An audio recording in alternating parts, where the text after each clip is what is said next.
下のワイン貯蔵庫には100万本のワイン、プーチン御用達のワイナリーで誕生日会、世界遺産間近、大自然を満喫、洞窟の中に教会が、絶品のモルドバ料理、恋のマイアヒ、知ってる？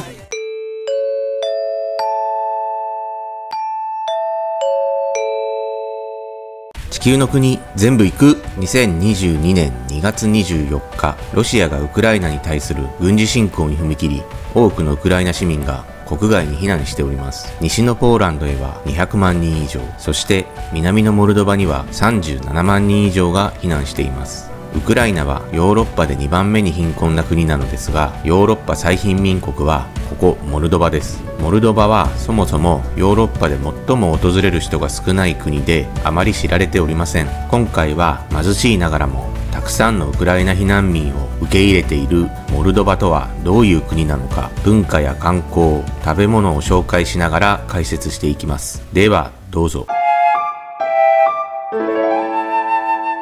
モルドバは東ヨーロッパのウクライナとルーマニアの間に位置しており、面積は 3.4 万平方キロメートル。九州より少し小さい小国、人口は69万人なので人口密度はかなり低いです。中世にルーマニア人が建国した国で、公用語はモルドバ語ですが、ほぼルーマニア語と同じ言語で、国旗はルーマニア国旗の中心にワシと牛の紋章を加えたものです。2005年に日本でも流行ったこの曲、覚えていますか？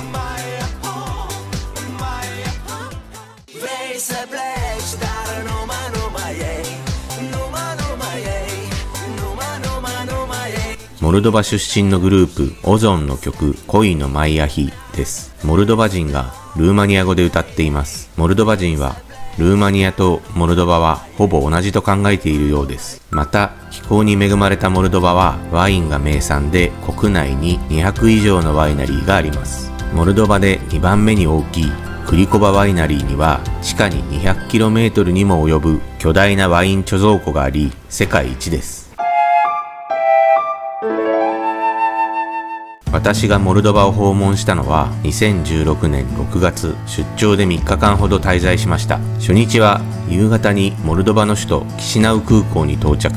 そのままホテルに向かい夕食をいただきました。まずはモルドバのビール、キシナウブロンド、濃いめでうまい。ギリシャ風っぽいサラダ、羊肉ラムの料理、ウクライナの水餃子など、モルドバのフルボディ赤ワインを飲みながら食べると最高。メイン料理は肉が詰まったパイ、チーズ添えをいただきました。ワインによく合う。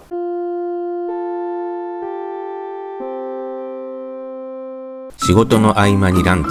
さっぱりしたヌードルスープに羊のチーズ、ブランザを添えたもの。そしてこの料理がすごい。サーモンとポテトのチーズ、オーブン焼き。うまいけどこんなに食えるかという感じ。さっぱりした木の実のジュースで癒されました。夜、仕事終わりに首都キシニョウ中心部にあるキシニョウ大聖堂にやってきました。手前には勝利の門と呼ばれる小さな凱旋門があり、街のシンボルとなっております。大聖堂内部はフレスコ画で一面覆われていて、金の祭壇は荘厳な雰囲気で圧倒されます。お客さんに民族音楽のライブ付きのいい感じのレストランに連れてきてもらいました。有名人もたくさん来ているみたいです。店内は田舎のモルドバの雰囲気でいい感じです。ライブも最高でした。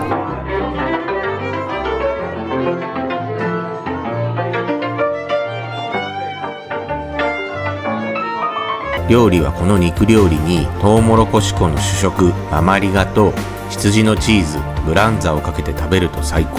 濃厚な赤ワインとよく合う。なんとか午前中で仕事を終わらせて、午後は観光に来ました。キシナウ中心部から北に 15km、車で20分ほどで世界最大級のクリコバワイナリーがあります。クリコバワイナリーはモルドバで2番目に大きなワイナリー。ロシアのロマノフ王朝でも愛飲されており、ロシアのプーチン大統領50歳の誕生日会をここで開いたそうですよ。ワインの保管庫にはプーチン大統領のワインコレクションがありました。制裁としてプーチンのワインを没収してほしいですね。さあ、ワイナリーツアーの始まりです。まずはモルドバワインについてビデオでお勉強。次にカートに乗って地下のワイン貯蔵庫をガイド付きで見て回りました。5番の目に張り巡らされた地下倉庫は全長 200km。 これは世界一の長さだそうです。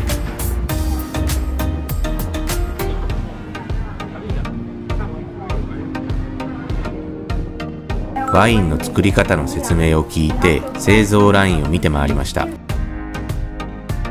次にワイン博物館ではワインの歴史について学びました。ワイン自体の歴史やここクリコバの歴史についての説明です。次にクリコバ自慢の世界各国のワインコレクションです。洞窟内に作った地下倉庫は見た目にも美しいですね。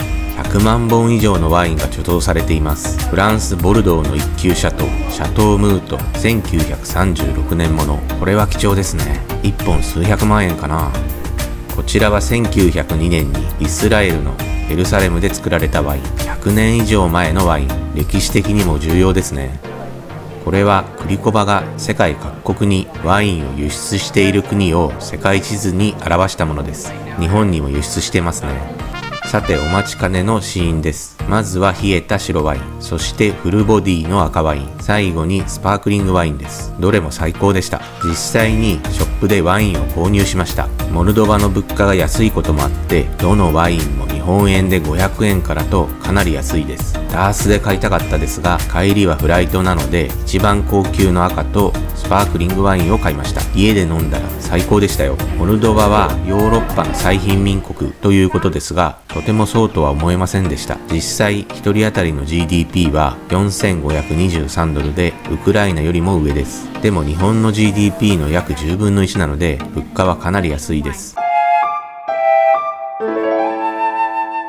クリコバからさらに 40km ほど北に行くとかなりの田舎にやってきました。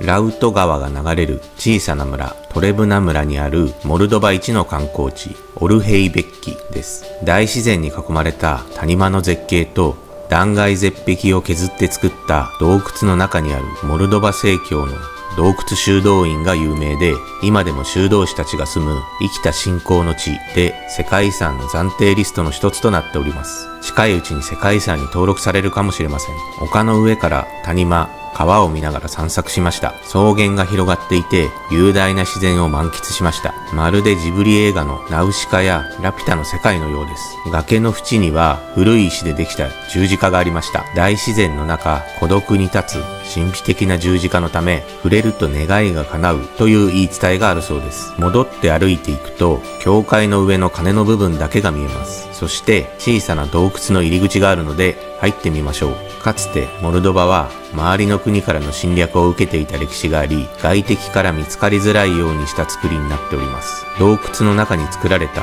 岩窟修道院14から16世紀頃に建てられ今でも人々が祈りを捧げにやってきます。狭い入り口をくぐり修道院の内部に入ってきました。くり抜かれた窓からは太陽の光が差し込みます。奥へと進んでいくと小さな祭壇があります。キリストやマリア、人たちの絵画が所狭しと飾られています。中には教会が建てられた14世紀に描かれた絵画もあり数百年の間守られてきたことがわかります。石灰岩をくり抜いた出口から外に出ることができます。断崖絶壁に建てられていることがわかりますね。ここからの景色は絶景です。岩の外壁をよく見ると所々にコインがはめ込まれています。人々が願いをかけてコインをはめ込んでいくのでしょう。人々の思いを強く感じました。さて洞窟修道院から100メートルほど歩いたところにはモルドバ正教会の教会がありこちらは新しい教会のようです。内壁に鮮やかな色で描かれた美しいキリスト絵画金の祭壇は感動的な美しさでした。さて近くの店でランチです。お客さんにごちそうになりました。可愛らしいデカンタに継がれた赤ワインと前菜としてピザのようなもの、これがうまい。そしてメイン料理はモルドバの郷土料理トウモロコシの粉と小麦粉の主食、ママリガに羊のチーズ、ブランザやその他副菜が添えられています。メインの牛肉煮込みとこれら副菜を一緒に食べると最高。ワインともよく合います。見た目も味も最高。思い出に残る一品でした。ホテルに戻って部屋で一人できしなうビールを飲みながら、うさぎを白ワインで煮込んだ料理を食べました。柔らかくてめちゃうま。ビール3本開けちゃいました。出張で来ると、なかなか現地の生活を体験するのは難しく、物価の安さを実感することはできませんでした。でも、モルドバの素晴らしい教会、大自然やワイナリーを訪問することができて、貴重な体験をすることができました。また、モルドバ料理もめちゃうまで最高でした。早く平和が戻って、ウクライナ人も帰国して、通常の生活に戻る日が一日でも早く来てほしいですね。モルドバは90日間までならビザ不要、治安も良いので、ぜひ皆さん行ってみてください。おすすめです。